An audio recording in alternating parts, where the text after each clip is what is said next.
We're all set.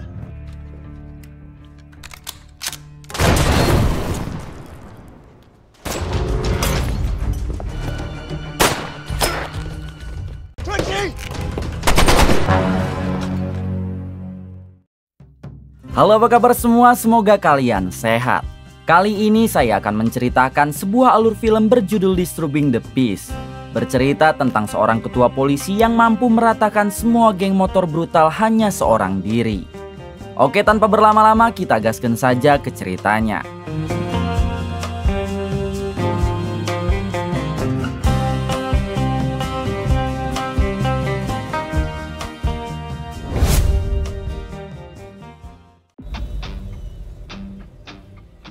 Di awal film kita akan dibawa ke sebuah kota kecil bernama Horse Cave yang tidak terlalu banyak penduduknya. Bahkan diketahui kalau penduduk di sana tidak kurang dari 1.000 orang yang tinggal di kota tersebut. Kemudian kita diperkenalkan dengan seorang kepala polisi yang bernama Marshal Jim.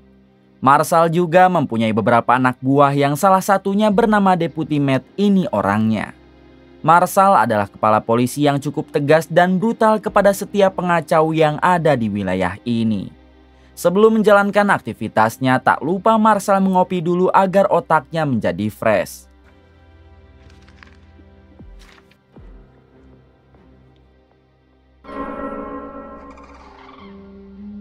Adegan beralih ke sebuah warteg yang tidak terlalu jauh dari kantor Marshal. Pemilik warteg itu merupakan seorang janda bernama Katie. Warung Katie selalu ramai sebab Katie bertingkah ramah kepada semua pelanggan. Salah satunya kepada kakek berkumis baplang ini yang hampir setiap hari makan di warung Katie. Tak lama kemudian ada 2 orang geng motor yang tiba-tiba mengunjungi kota kecil tersebut. Mereka juga sempat melewati kantor polisi dan Deputi Matt langsung bertanya kenapa ada geng motor berkunjung ke kota sepagi ini. Marshal menjawab mungkin mereka tersesat. Ternyata kedua geng motor itu berhenti di warteg milik Katie. Semua pelanggan langsung pelangak-pelongo sebab di kotanya tidak pernah ada geng motor kecuali ormas. Salah satu dari mereka yang belagak sok Dominic Toretto meminta Katie segelas ciu. Akan tetapi Katie menolak sebab minuman beralkohol hanya dijual pada malam hari. Hingga orang tersebut memaksa Katie, lalu inilah yang dilakukan Katie. Kemudian mereka berdua saling baku hantam sementara satu temannya hanya diam saja.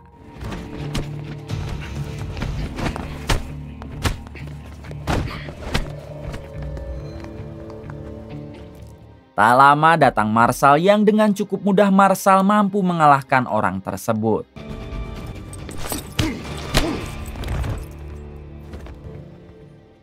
Marshal menyuruh satu teman geng motornya untuk segera pergi sementara orang yang ia kalahkan akan dibawa ke kantornya. Okay. Sesampainya di kantor, Marshal sedikit curiga kalau para geng motor sedang merencanakan sesuatu. Di sini Marshal menyuruh Deputi Matt untuk membawa orang itu ke kota sebelah, yaitu ke kantor polisi yang lebih besar. Sementara Marshal sendiri akan tetap di sini menjaga keamanan warga. Let's go. I'll expect you back here about noon. Setelah Deputi Matt pergi cukup jauh, ternyata kecurigaan Marshal benar. Yang mana para anggota geng motor bersama ketua mereka sedang menuju ke kota tersebut.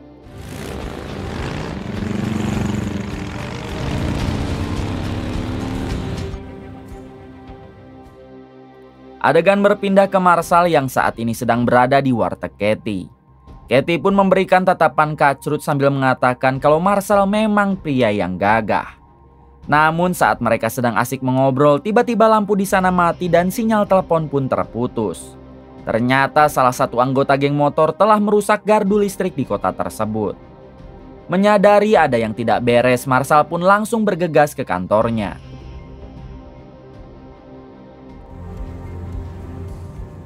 Adegan berpindah lagi ke sebuah mobil van yang hendak masuk ke kota kecil itu melalui jalan yang lain. Di sana juga terlihat ada salah satu anak buah Marshal yang sedang berjaga di perbatasan. Mobil van itu sengaja mengebut agar anak buah Marshal menghentikan mobilnya.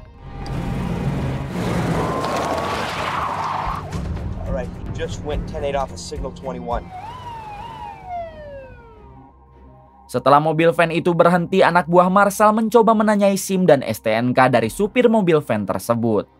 Namun dari arah belakang tiba-tiba ternyata orang-orang yang ada di dalam mobil van itu merupakan komplotan geng motor.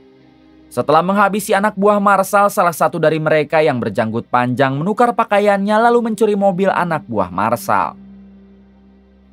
Di sisi lain, Deputi Matt yang masih dalam perjalanan menuju ke kota sebelah, tiba-tiba ia melihat satu orang pria yang sedang terkapar di jalan.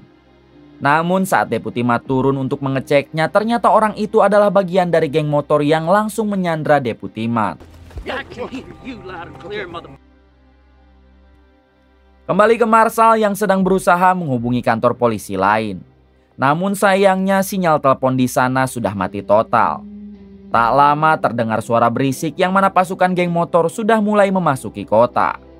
Ketika Marshall sedang melihat tajam ke arah mereka, tiba-tiba dari belakang salah satu geng motor menodong Marshall. Ternyata yang menodongnya itu adalah geng motor yang tadi pagi datang ke warteg Katie. Marshall sendiri sedang berusaha berpikir apa yang sebenarnya para geng motor ini inginkan. Ternyata mereka sedang mengincar bank yang ada di kota tersebut. Mereka menyuruh semua orang yang ada di dalam bank untuk keluar sambil ditodongi senjata.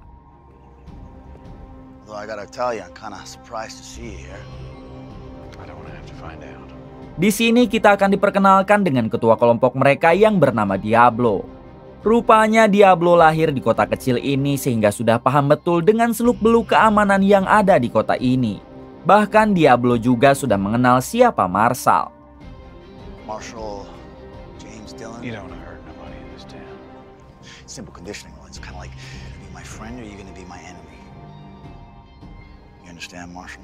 Setelah itu Diablo menyuruh anak buahnya untuk membuka brankas bank tersebut. Ternyata salah satu teller bank itu juga merupakan anak buah Diablo yang selama ini menyamar.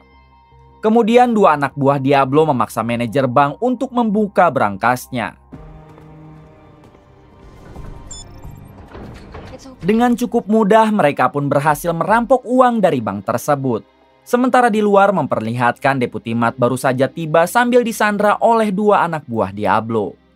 Setelah itu semua warga dan karyawan bank akan disandra di dalam sebuah gereja termasuk Mbak Katie warteg.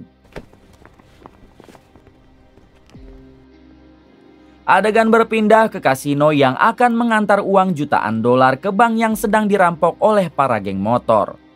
Ternyata tujuan utama Diablo dan geng motornya adalah merampok uang kasino.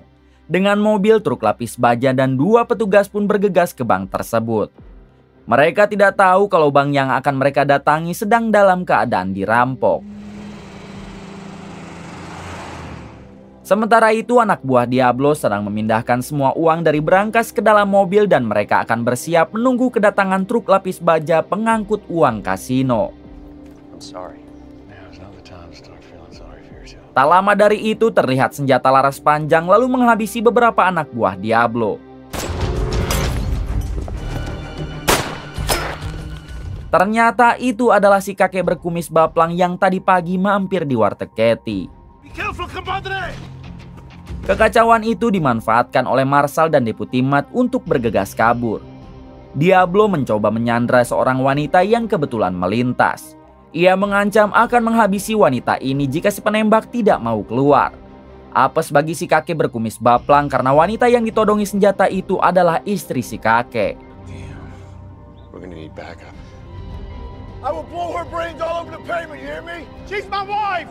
Let her go! Setelah menghabisi si kakek, Diablo mengancam akan benar-benar menghabisi wanita ini jika Marshall dan Deputi Matt tidak segera menyerahkan diri. Deputi Matt mencoba mengulur waktu dengan membunyikan sebuah alarm, namun Diablo langsung menghabisi wanita tersebut. I will shoot her right now! One! No. Di dalam ruangan, Marshall mencoba membuat jebakan untuk anggota geng motor.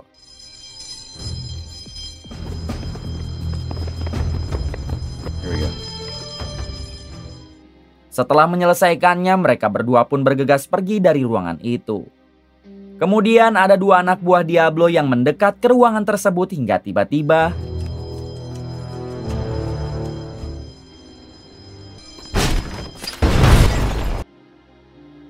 Marshall dan Deputy Matt memutuskan untuk berpencar agar mereka bisa lebih leluasa mengawasi pergerakan musuh. Sementara Diablo dan anak buahnya tengah bersiap menunggu kedatangan truk pengangkut uang. Mereka sengaja menunggu di dalam bank agar tidak terlihat mencurigakan. Setelah truk itu sampai, sang supir sedikit curiga dengan keadaan di kota ini. Ia pun segera menyuruh rekannya untuk keluar dan memastikan semuanya aman. Hingga rekannya itu masuk ke dalam bank yang ternyata anak buah Diablo dengan cukup mudah serta tanpa perlawanan berhasil menyandra orang tersebut. Di sini Diablo menyuruh sang pengemudi untuk membuka pintu belakang. Akan tetapi si supir menolak hingga inilah yang terjadi.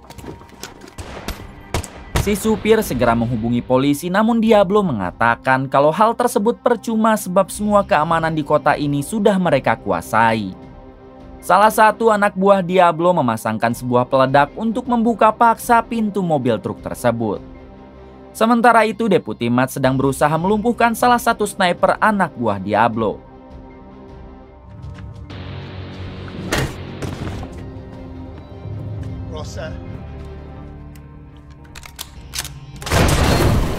Bersamaan dengan itu peledak tersebut juga berhasil membuka pintu truk lapis baja. Diablo dan anak buahnya sangat senang sebab mereka sekarang berhasil mendapatkan uang jutaan dolar. Kemudian Diablo dan anak buahnya bergegas ke gereja tempat mereka menyandra warga serta karyawan bank. Diablo membawa Katie keluar untuk memancing Marshall dan Deputy Matt agar mau menyerah. Diablo sangat benci dengan Marshall sebab dulunya Marshall lah yang telah menghabisi ayah Diablo. Saat itu sebenarnya Deputy Matt sudah bersiap menghabisi Diablo dengan laras panjangnya. Akan tetapi Marshall melarang sebab Deputy Matt tidak terlalu pandai menembak dari jarak jauh. Ternyata Marshall juga sudah mempunyai laras panjang dan tengah bersiap menghabisi para geng motor. Namun bersamaan dengan itu Deputy Matt malah menyerahkan diri demi menyelamatkan Katie. Akan tetapi Marshall tetap memutuskan untuk menembak. Kesal dengan itu Diablo menyuruh anak buahnya untuk membawa Katie dan Deputy Matt ke dalam gereja. Sementara dirinya akan tetap memburu Marshall. Salah satu anak buah Diablo yang sedang memburu Marshall engak-engok ke dekat sebuah mobil. Hingga saat orang itu membuka mobilnya tiba-tiba ternyata Marshall sudah menyiapkan beberapa jebakan untuk mereka. Di dalam gereja, Katie mengatakan kepada Deputy Matt kalau di samping gereja ini ada sebuah gudang yang di dalamnya ada radio. Dengan radio itu, Deputy Matt bisa segera menghubungi polisi dari kota lain. Melihat anak buah Diablo yang sedang lengah, Deputy Matt langsung bergegas pergi ke gudang tersebut. Setelah berhasil sampai di gudang, Deputy Matt segera menghubungi polisi dari kota lain untuk segera datang. Sementara di dalam gereja, Katie yang melihat anak buah Diablo yang terus lengah, ia pun mencoba menghampirinya. Hingga akhirnya Katie dan anak buah Diablo terlibat baku hantam.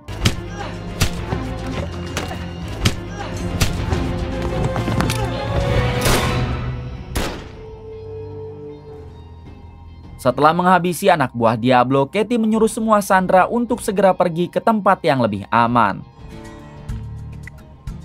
Di sisi lain terlihat Marshall yang sedang menyiapkan persenjataan untuk menghabisi semua anak buah Diablo. Tiba-tiba datang Diablo dan anak buahnya hingga terjadilah baku tembak. Beruntung Marshall berhasil menghabisi satu anak buah Diablo lalu bergegas pergi. Di balik itu para polisi dari kota lain sudah hampir sampai ke kota kecil tersebut.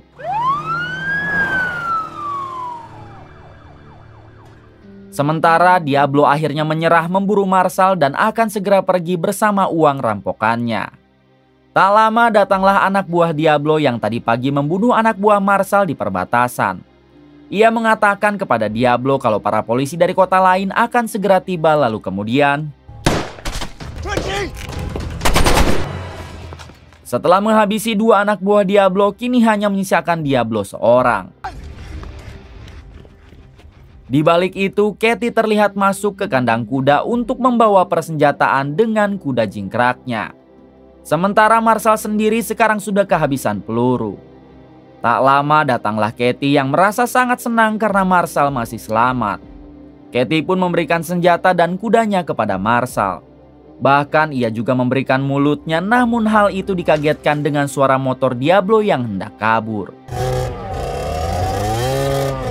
Di sini Marshall langsung bergegas mengejar Diablo.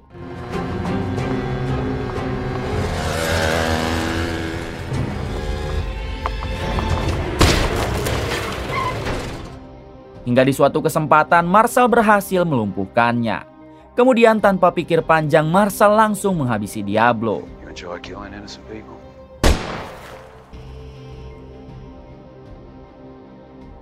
Beberapa minggu kemudian memperlihatkan kota kecil itu kini sudah kembali aman. Sementara Marshall dan Katie kini terlihat semakin dekat, bahkan saat ini mereka sedang akan bersilaturahmi di kandang kuda. Kemudian film pun tamat. Terima kasih untuk kalian semua yang telah menonton film ini sampai habis. Semoga kalian semua diberikan kesehatan dan rezeki yang berlimpah. Salam untuk semuanya dari Hampura Film.